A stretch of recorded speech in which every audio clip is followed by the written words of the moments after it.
Hello mga best friend! It's me, Ginang Tambay. Walang kapit, kaya walang trabaho. Ito nga pala yung tatay ko na mas kilalang si Popoy.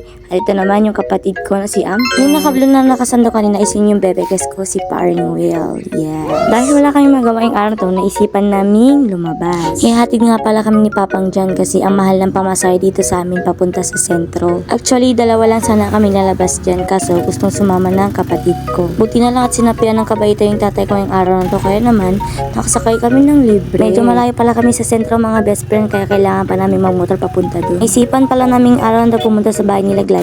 Buti na lang at available siya, kaya naman for the go. Congrats nga pala natin siya mga best friend kasi nakapasa yung kaibigan ko sa LPT. Board passer ka na! Congrats!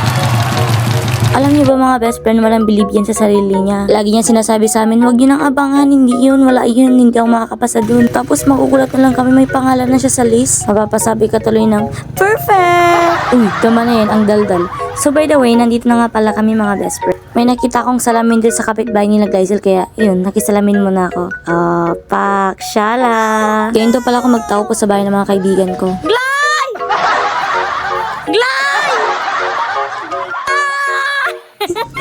Naiya si best friend yan kasi hindi pa daw sila naliligo ni Gray Gray. So yan nga pala yung anak niya mga best friend. May nakita akong salamin kaya kumaway muna ako. May nakita akong saging. Paborito ni Paring Neil. Oh, diba? Hindi halata mga best friend. Tuwang-tuwa siya nung nakatikim siya ng saging. Parang tanga. Timing nga pala yung paggagala namin ngayong araw na to mga best friend kasi may birthday pala dito kina Glyzel. So habang hinihintay namin sila na magtawag, naglaro muna sila ng ML para hindi sila maboard. Kapitbahay lang pala nila Glyzel yung magpa-birthday mga best friend. Malakas nga pala yung ulan dyan kaya hindi din kami nakalabas. Kaya ang ending, nagpa-shot sila. Pampainit daw kasi ng katawan lalo't maulan. Lugi nga pala si William sa pulutan kasi ayaw niya ng baka. Kaya ang ending, chichita sa kanya. Mag-mix nga pala si Glyzel ng alak namin dyan kasi ayaw niya ng puro. Gusto niya syembon. Goods lang naman yun para chill lang pag uwi na kami. Syempre dahil Pilipino tayo, kahit malakas ang ulan, kakanta pa rin. Hindi ko na pala naipakita dyan mga best friend kung gaano kami katakaw sa birthday yan kanina. Ang lakas kasi ng ulan, baka mabasa yung cellphone ko. O yan, ebidensya na malakas yung ulan kanina, basa yung daan. So yan, pauwi na nga pala kami mga best friend.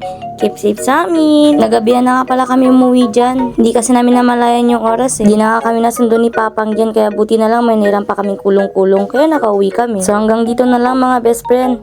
Bye-bye you!